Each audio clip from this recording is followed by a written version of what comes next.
laki-laki itu tidak sampaikan ke komunitas karena dianggap ini nggak penting.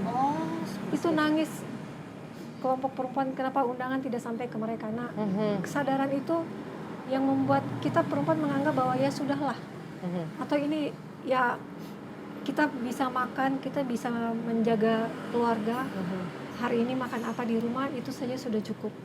Nah, kesadaran itulah yang menjadi tantangan kami bahwa ayo kita bangun dulu nih kesadaran tentang kecintaan. Iya, kecintaan diri, nilai kita, kemudian kebutuhan perempuan, kedekatan perempuan dengan lingkungan, itulah yang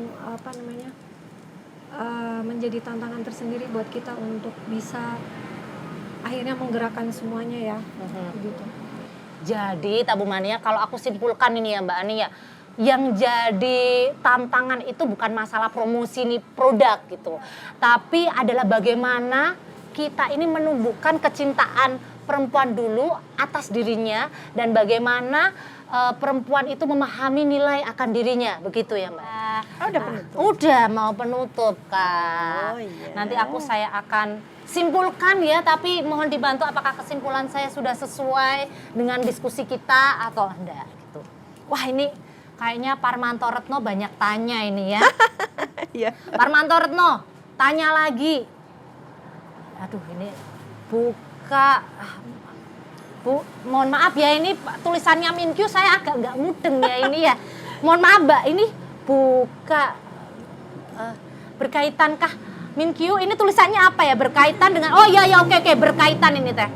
Berkaitan dengan statement dari Mbak Dewi menyoal rantai kehidupan kita. Katanya dengan alam juga dengan segala elemen di dalamnya. Apa yang paling mungkin bisa dilakukan tanpa harus menunggu nanti, Mbak? Aku? Iya, Mbak Dewi. Tulang, sorry, saya bahasa sama anakku. Maaf, ya silakan. Maaf ya, Parmanto Retno ya, saya ulangi lagi. Punya anak, terus anak ya. Oke, aku ulangi lagi ya Mbak Yes, Dewi. Maaf. Berkaitan dengan statement Ya. Mbak Dewi tentang rantai kehidupan kita. Ya. Katanya dengan alam juga dengan segala elemen yang di dalamnya. Apakah yang paling mungkin bisa kita lakukan tanpa harus menunggu nanti, Mbak? Mbak Westin, Mbak Ani tadi udah kasih jampi ya, udah kasih mantra mencintai tubuh sendiri ya. Terus makan dengan pelan. Kemudian melakukan perjalanan dengan pelan ya. Kemudian mengurangi screen time. Maaf tadi saya lihat screen gitu. Karena anak saya rewel, jadi saya punya anak disabilitas intelektual, jadi kayak saya harus pantau kalau saya di luar rumah. Kemudian tadi Nila udah luar biasa sekali ya. Kosmetik kita yang pertama itu adalah dapur. Kita buka kulkas itu udah kosmetik. Kita ke dapur udah kosmetik. Mau bikin putih wajah, jeruk nipis. Mau bikin bersih, ampas kopi, pokoknya semua lah. Air putih itu adalah kunci dari seluruh kecantikan di dunia ini. Kemudian apalagi ya? Banyak hal ya, saya kira berangkat dari diri sendiri. Kemudian memeluk pohon. Saya kira itu mungkin orang akan sebut itu sebagai gila ya, tapi saya suka disebut sebagai gila. Saya suka bercakap-cakap dengan daun, saya suka memeluk pohon gitu, dan itu memberikan saya menguatkan insting saya. Itu yang kemudian membuat saya bisa melukis ya. Jadi sebelumnya saya sangat rasional sekali ya. Saya sekolah di Australia, saya sekolah di Jerman, saya rasional sekali, tapi begitu saya bercakap-cakap dengan spesies lain, kemudian saya menghubungkan diri saya dengan pohon-pohon di sekitar saya, itu insting saya terbangun gitu. Jadi bisa melukis, kemudian ada rasa yang berbeda gitu. Itu yang terjadi di kakek nenek moyang kita dulu gitu. Jadi kan dulu itu kalau mau ada bencana alam tuh kita manusia tuh terkoneksi langsung gitu. Tetapi sekarang nggak bisa karena telinga kita kesumpelan earphone gitu ya. Mata kita ngelihat screen gitu ya. Kemudian makanan kita juga diintervensi oleh pabrik gitu ya. Jadi kita menyebut tempe yang enak itu tempe yang dibumbuin oleh pabrik tertentu gitu. Kalau dulu tempe yang enak itu ya garam, merica gitu ya. Bukan garam sama ketumbar gitu ya.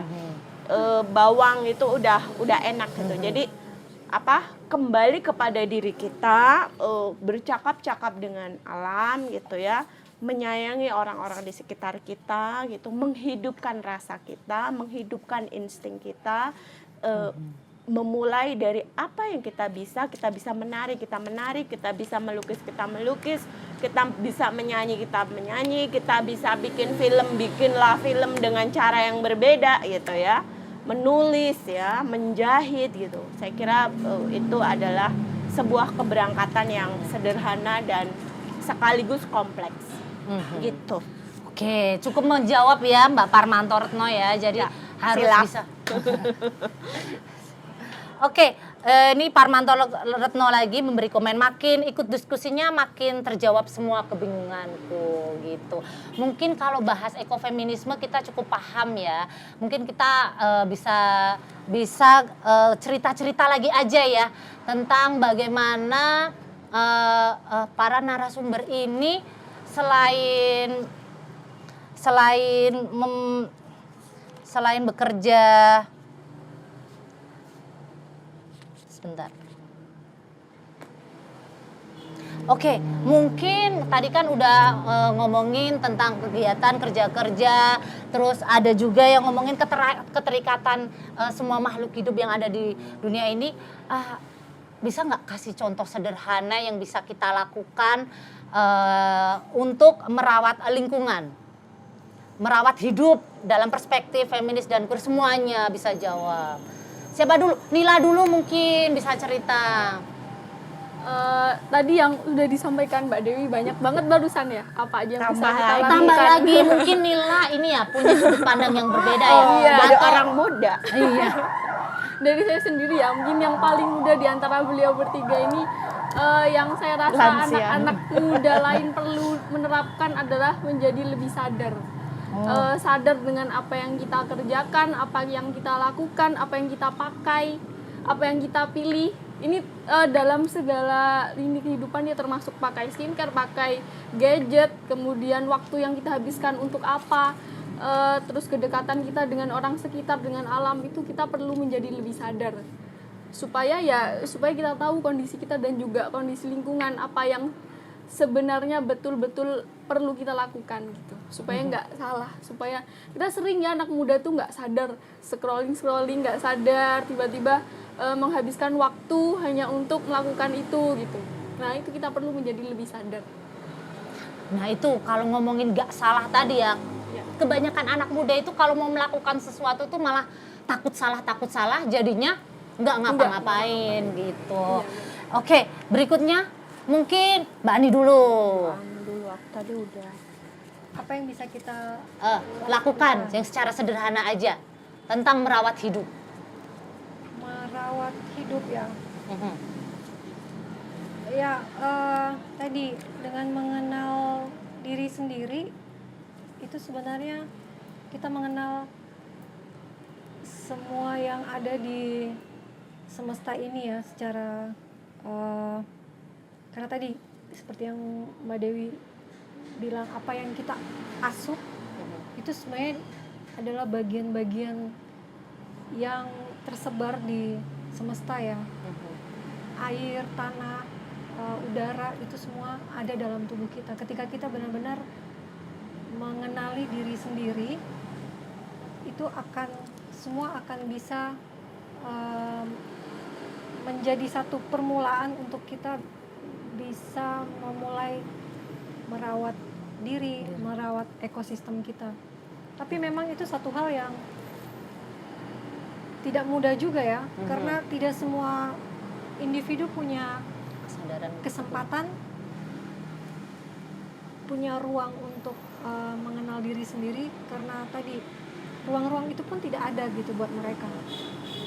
Kayak misalnya mereka harus menghadapi kebutuhan ekonomi di keluarganya, sehingga tidak ada ruang untuk mengingat atau mengenal dirinya. Ketika kalau aku membayangkan kalau misalnya kita punya kesempatan itu, kemudian bisa maju selangkah lagi, mengingat teman di sekitar kita yang membutuhkan bantuan minimal memberi ruang dia untuk mengenal dirinya itu sebenarnya bisa juga dilakukan. Kalau dari aku itu. Berarti harus mengenal diri sendiri Ya. dulu ya Pak. Nah, kalau Mbak Dewi, Iya, tadi tentang diri ya. Kemudian kalau untuk gerakan, saya kira kita perlu berjejaring ya. Iya. Kita perlu bersolidaritas. Kita bisa melalui klik aktivisme, kita bisa turun ke jalan, kita bisa terlibat ya dengan masyarakat akar rumput. Kita juga masyarakat akar rumput ya. Kita tinggal di desa, kita juga punya tantangan di tempat kita gitu. Tetapi juga ada hal penting juga adalah mengubah sistem gitu ya, mengubah cara kita berpikir gitu melalui edukasi-edukasi dan saya kira Kubu Katabu sudah sangat luar biasa sekali ya menyiarkan ini, mensirkulasi ini gitu dan semoga kelak ini jadi viral ya. Jadi bumi sebagai makhluk hidup, bumi sebagai ibu kita tuh menjadi viral, bukan kita yang viral ya. Thank you. seperti itu. Mungkin ini Mbak ada yang menggelitik di hatiku ya. Kan akhir-akhir ini tuh aku tuh ngerasa cuaca itu tiba-tiba siang tuh panas banget dan kalau sore kayak gini mendung dan tiba-tiba hujan. Ini kalau bahasa sekarang itu kayak climate change. Nah, kira-kira sih tanggapan Mbak Dewi, Mbak Ani, dan Nila tentang isu-isu climate change ini gimana dari sudut pandang para narasumber? Dan gimana menanggapinya? Atau mungkin gimana kita sebagai insan bisa sedikit berkontribusi untuk paling nggak ngerem lah gitu tentang climate change ini. Karena kan isu climate change ini kan sangat gede banget ya. Gitu. Kira-kira gimana Mbak kita berkontribusi sedikit dalam perubahannya? Saya nih. Siapa dulu nih? Silakan. Oh, langsung udah ke semuanya saya. Mbak Dewi. Baik, saya kira perubahan iklim ini sebenarnya ibu kita tuh sedang kanker ya, ibu kita sedang sangat kesakitan gitu. Jadi kalau perubahan iklim tuh bisa selesai kalau kita berhenti beraktivitas selama 1000 tahun gitu. Karena seluruh aktivitas manusia itu membuat ibu kita menggendong kita terlalu berat gitu ya. Dan kebijakan untuk menurunkan suhu bumi 1,5 derajat setidaknya sampai 2030, 2050 kita juga sangat pesimis sekali gitu karena otoritas pemimpin dunia, otoritas sektor finansial tidak ada dalam tanda kutip itikat baik ya untuk menurunkan suhu bumi gitu. Saya kira saya juga sangat tidak setuju memberikan beban itu kepada kita masyarakat sipil gitu karena ini bukan sebuah pertempuran yang sifatnya horizontal tapi ini adalah hal yang vertikal gitu. Kita butuh transisi dari energi kotor ke energi bersih, kita butuh transisi dari kehendak demografi untuk beranak pinak banyak ya menjadi sedikit. Sekarang kita itu kan udah 8 miliar gitu ya.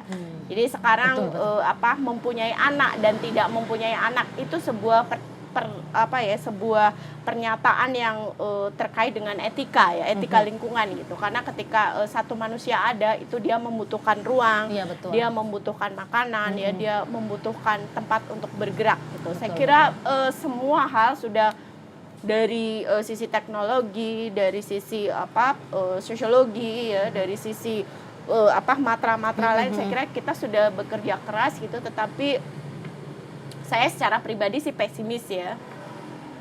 Ini Jelek sekali ya, maaf ya. Karena tiap hari saya melihat terumbu karang meninggal ya. Saya melihat sungai meninggal ya, saya melihat sungai sekarat gitu karena saya melihat itu setiap hari ya. Dan setidaknya tahun 2050 kita juga lebih banyak plastik daripada ikan. Kita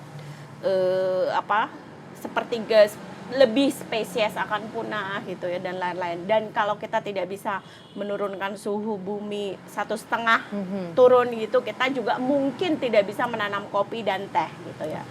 Jadi sampai segitunya. ya kenaikan suhu 1,5 derajat itu seolah-olah sederhana gitu, tetapi itu tidak sederhana bagi vegetasi ya, itu tidak sederhana bagi spesies-spesies di sekitar kita. Lalu hal-hal sederhana apa yang bisa kita lakukan tadi sudah kita sebutkan gitu, tetapi kesadaran bahwa kita harus bekerja sama, kita harus bekerja keras, kita harus saling bahu membahu. Itu menjadikan kita lebih pengasih ya, lebih compassionate, kita lebih punya komitmen, kita tidak tidak peduli itu, atau bahkan ada climate denial gitu, banyak sekali di banyak negara gitu. Jadi dikiranya hoax aja ya. Ya, dikiranya hoax gitu. Jadi kita kan misalnya pergerakan ikan sekarang. Pergerakan ikan itu kan semua ke utara karena panas ya di garis ekuator itu gitu.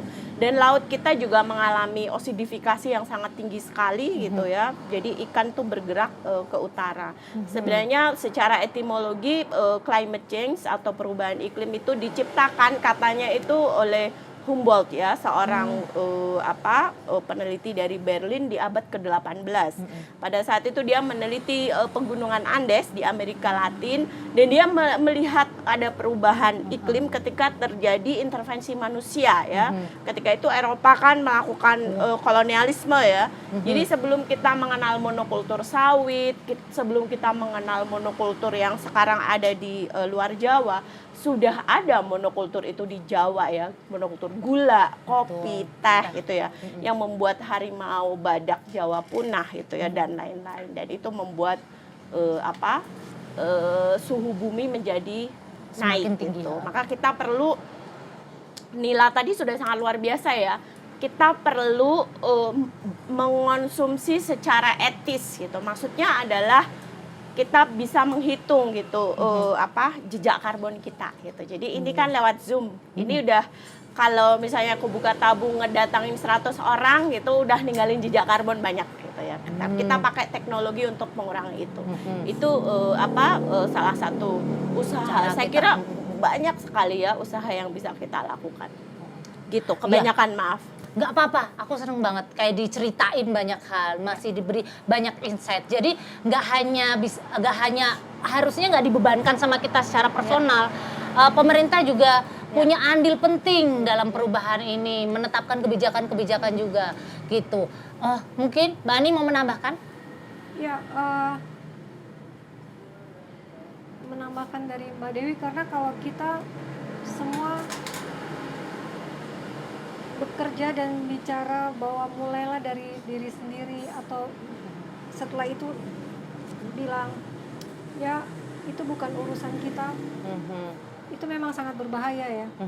Kesadaran kritis untuk tetap melihat bahwa pemerintahan atau sistem sosial politik ekonomi di dunia ini sedang tidak baik-baik saja, justru mengarah pada memang kerusakan. Sehingga kalau kita bisa membangun kesadaran bersama bahwa kita berada dalam sistem yang rusak, itu akan bisa lebih mendorong, walaupun memang pesimis ya, tapi paling enggak kita semua punya kesadaran yang sama bahwa ini bukan tanggung jawab masyarakat, tapi pemimpin-pemimpin di atas lah yang bertanggung jawab atas kerusakan ini sebenarnya. Karena semua sudah memulai. Atau kita mau bicara tentang pilah sampah di rumah itu yang sebenarnya memang memulai pemanasan suhu di sekitar kita. Tetapi kita semua sudah mulai pilah sampah, tapi di TPA dijadiin satu lagi. Dan itu ada politik. TPA tidak bisa ditutup karena itu APBD dari sebuah kabupaten. Jadi memang mereka butuh sampah. Berarti ini kan sudah di tataran sistem sebuah negara atau sistem dunia. Kebijakan gitu ya. Jadi kesadaran kritis ini sebenarnya harus dari kesadaran diri, baru kita memang harus tingkatkan kesadaran bahwa ada persoalan loh. Oke, terima kasih Mbak Ani ya. Nila mau menambahkan dari perspektif Nila, ya sedikit menyampaikan sedikit pengalaman aja. Oke, boleh. Saya pun sama halnya dengan Mbak Dewi, sepesimis itu. Karena apa? Lah kita pergi aja ke warung nih, ke pasar, udah bisa menghasilkan 10 plastik sekali belanja, meskipun kita udah bawa tas sendiri. Tapi beliau-beliau yang jual-jual ini yang merasa nggak enak sendiri ketika nggak ngasih kita kresek meskipun kita udah nolak ya. Terus saya udah buat tas tetep bakal dibawain kresek dengan alasan apapun. Nah itu mungkin kita sebagai orang-orang yang sadar juga perlu seperti yang disampaikan Mbak Dewi, bergerak bersama-sama di akar rumput, ngajak orang-orang sekitar, ibu-ibu sekitar kita untuk lebih sadar bahwasanya seperti ini kondisi alam sekarang gitu. Barangkali beliau-beliau terlalu sibuk dengan urusan domestik dan juga hal-hal lainnya sehingga tidak bisa mengakses pengetahuan seperti kita dan nggak juga bisa sadar seperti kita mengenai kondisi alam. Jadi mungkin kita perlu menyampaikan, perlu lebih banyak lagi ngomong dengan orang di sekitar kita, dengan bersama-sama di akar rumput kayak gitu. Dan juga kolaborasi ya seperti yang disampaikan Mbak Dewi, berkolaborasi bersama-sama untuk ya melakukan hal-hal kecil meskipun kita pesimis. Bahkan baru-baru ini ada riset juga ya bahwasanya air yang kita minum itu kontaminasi mikroplastik. Iya, mikroplastik dan juga ada zat tinjanya. Ada zat tinjanya. Dan kualitas udara juga sangat jelek di Indonesia. Itu juga sangat berdampak ke bayi, ke ibu hamil, ke kita semua sebagai perempuan dan juga orang-orang yang tergolong minoritas. Wah, luar biasa. Boleh aku nyambung nilai ya? Boleh. Jadi saya kira keprihatinan nilai itu penting sekali untuk kita bersama mendorong pemerintah untuk menerapkan kebijakan melarang plastik sekali pakai gitu. Dan ini sudah ada di beberapa provinsi di Indonesia, misalnya di Bali, kalau tidak salah Depok atau Jakarta ya, itu sudah juga gitu. Iya betul, Jakarta sudah. Jadi kita bisa mendorong itu. Dan hampir seluruh kota di Indonesia tuh airnya tuh tercemar tinja gitu. Kenapa? Karena memang jumlah kita itu udah terlalu banyak gitu ya. Jadi dulu kakek nenek moyang kita itu kan tinggal di tanah yang luas gitu ya. Tapi sekarang udah dari 1000 meter tuh dibagi-bagi jadi anaknya 12. Terus kita tinggal di 100 meter persegi gitu. Terus kita bikin septic tank gitu di dekat sumber air gitu. Jadi sekali lagi perubahan iklim ini perlu membuat kita merenung kembali gitu ya, merenung kembali. Banyak anak banyak rezeki misalnya, kita perlu misalnya banyak anak bumi sekarat gitu misalnya, membuang sampah gitu ya, dan lain-lain. Dan juga soal pemilahan sampah, saya kira kita juga perlu mendorong pemerintah untuk menyediakan infrastruktur pemilahan sampah gitu, seperti di negara-negara maju gitu ya. Kita bisa contoh dari Jepang, dari Eropa, Amerika dan lain-lain, banyak contohnya kalau itu mau dipraktekkan gitu. Seharusnya pemerintah bertanggung jawab terhadap itu. Jadi tidak dibebankan kepada warga negara gitu. Karena ketika setiap tempat sampah itu sudah ada pemilahannya gitu, warga negara pasti juga akan ikut gitu. Selama ini kan sampah plastik, kemudian sampah yang kita produksi, sampah rumah tangga itu cuci tangan ya, negara sama korporasi cuci tangan gitu ya. Harusnya dalam tanda kutip kita perlu meminta korporat untuk mengambil plastiknya kembali gitu. Itu juga ada ya kita bisa mencontoh di negara maju. Misalnya kalau kita beli sesuatu pakai kemasan plastik, kemasan plastik itu bisa kita kembalikan ke brandnya gitu, dan kita dapat koin gitu. Nah, kita perlu mendorong itu ya, brand-brand di Indonesia itu untuk bertanggung jawab terhadap plastiknya, bertanggung jawab terhadap sampahnya gitu, karena itu bagian dari bagian dari dia dapat sertifikasi bahwa dia telah menjalankan usaha yang berkelanjutan gitu. Kita perlu mendorong itu juga ya. Jadi tidak melulu ke kita gitu, nanti kita stres gitu. Tetapi kita juga kesadaran kita juga terbangun karena itu. Jadi perlu bekerja sama. Betul. Gitu. Mungkin siapa tahu ada perwakilan pemerintah yang dengerin bincang-bincang kita sore ini ya. Dan ini menurut saya diskusi kita kali ini juga salah satu cara kita untuk ngomong, untuk memberikan kesadaran, nggak hanya sama Tabu Mania, nggak hanya juga seluruh masyarakat Indonesia, tapi juga orang-orang yang punya kekuasaan dan kewenangan, bahwa kita harus bareng-bareng nih ngerawat, harus bareng-bareng nih mencegah ya, karena ini adalah kepentingan kita dan kebutuhan dan rumah kita bersama gitu. Mungkin ini terakhir ada pertanyaan untuk Nila ya. Mbak Nila sudah banyak memperjuangkan untuk banyak orang. Salah satunya adalah di Wadas. Kalau Mbak Nila sendiri, apakah sudah merasa terlepas dari segala bentuk penindasan, baik lingkungan atau sosial? Dan cita-cita Mbak Nila apa ya kalau boleh tahu? Mau tahu? Kepo nih. Kepo. Iya. Apa gimana tadi? Aduh, Selalu ada sama grogi. cita-citamu. Oh iya. soal Wadas, perjuangan, iya. sudah banyak memperjuangkan. Apakah saya merasa Ya, apakah sudah merasa terlepas dari segala iya. bentuk penindasan? Dan Oke. apa cita-citanya? kalau terlepas ya? Tentu tidak. Karena dari tadi kita bahas bahwasanya perempuan erat kaitannya dengan lingkungan, yang mana kita berdua lingkungan dan perempuan ini seringkali diobjektifikasi.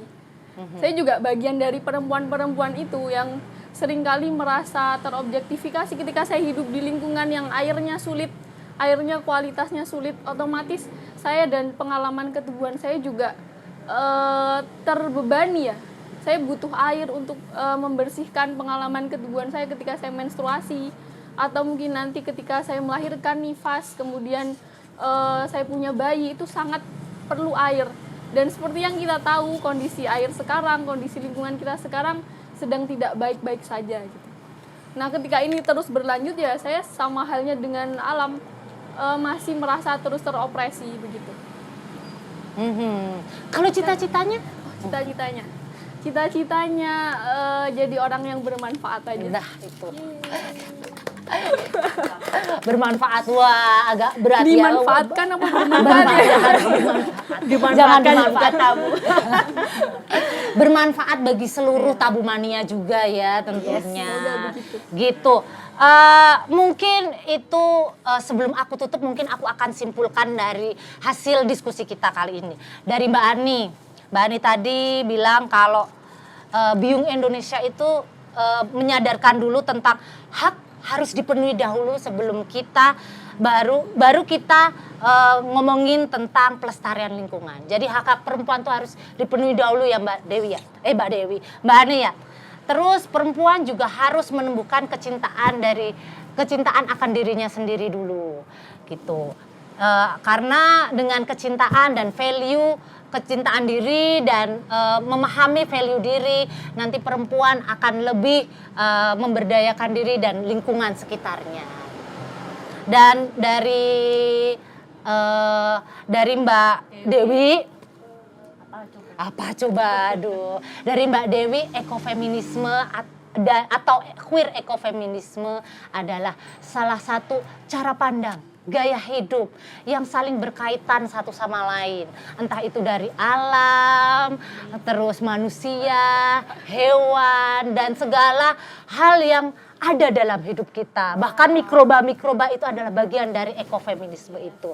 Dan bagaimana kita merawat lingkungan itu untuk bermanfaat, itu adalah tanggung jawab kita bersama gitu.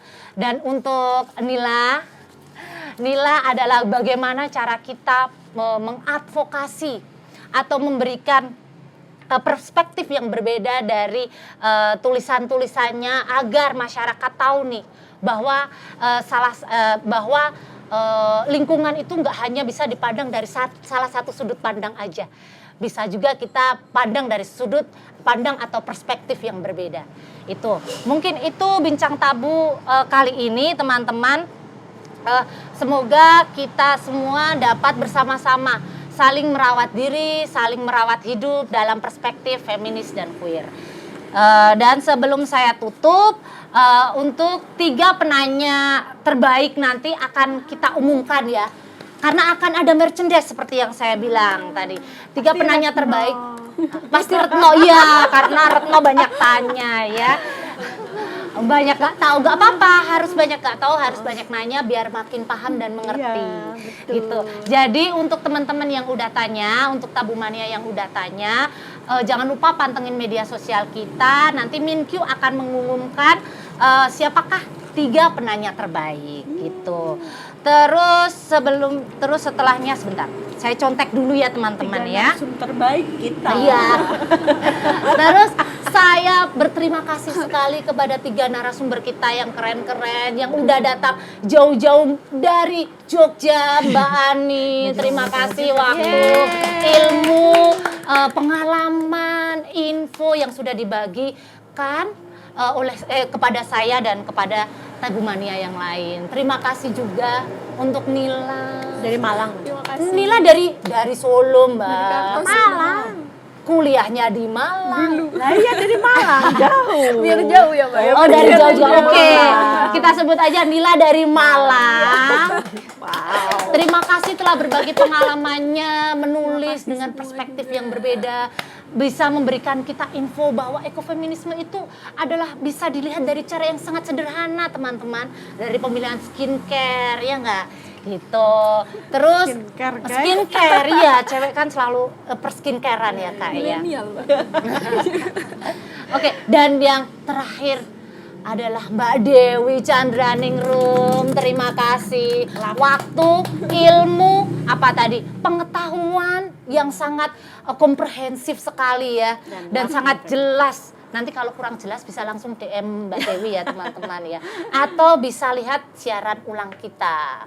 Karena apa? Karena Bincang Tabu ini juga akan diupload di YouTube Kubuka Tabu. Jadi jangan lupa buat apa?